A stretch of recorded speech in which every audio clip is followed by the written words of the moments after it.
सो ये जो प्रॉब्लम है, इसमें छोटे-छोटे कन्फ्यूजन्स जो क्रिएट होते हैं, वो ये है कि जब ये मास मूव कर रहा है राइट में, मास को जब तुमने राइट ले गए, ठीक है?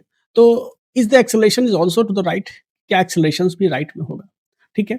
दूसरा चीज़ जो कन्फ्यूज़ करता है जनरली कि मास इज़ पुल्डेड बाय 2 सेंटीमीटर, केवल 2 सेंटीमीटर ही तुमने मास को पुल किया है। मतलब 0.02 मीटर तुमने पुल किया है।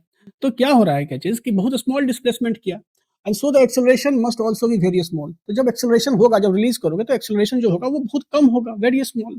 ठीक है? ये जो कन्फ्यूजन है। और तीसरा कन्फ्यूजन ये हो जाता है कि मीन पोजीशंस पे तो मास फास्टेस्ट मूव करेगा और इसीलिए acceleration is also maximum there. तो इन सभी कन्फ्यूजन को कि मीन पोजीशंस पे एक्सेलरेशन मैक्सिमम क्यों होगा, इसको इस सवाल के जरिए क्लियर करने की कोशिश की जा रही है। तो ये जो जनरली जो आपका मिसकंसेप्शन होता है कि सिंपल मतलब नॉर्मल मोशन में कि अगर पार्टिकल इधर की ओर मूव कर रही है, ठीक है? तो उसका एक्सेलरेशन भी इधर की ओर होगा। ये अप्लाई यहाँ पे इस सेंस में यहाँ पे अप्लाई नहीं होता ऑक्सीलेशन के केस में जो है सो।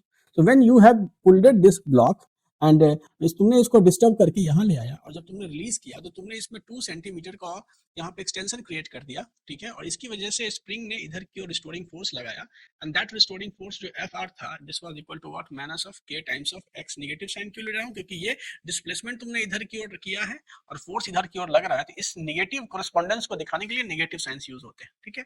तो ये सिंपल ये इशारा कर रहा है कि ये जो ऑब्जेक्ट है, ठीक है, it will do simple harmonic motions. क्या करेगा ये? सिंपल हार्मोनिक मोशन करेगा। और सिंपल हार्मोनिक मोशंस में आपको पता है कि द एक्सेलरेशन जो होगा, ऑक्सीलेटिंग ऑब्जेक्ट का जो एक्सेलरेशन होता है a, this is described by the equation a equal to minus of omega square x. ठीक है? आई होप इसमें कोई डाउट हम लोगों के पास नहीं है।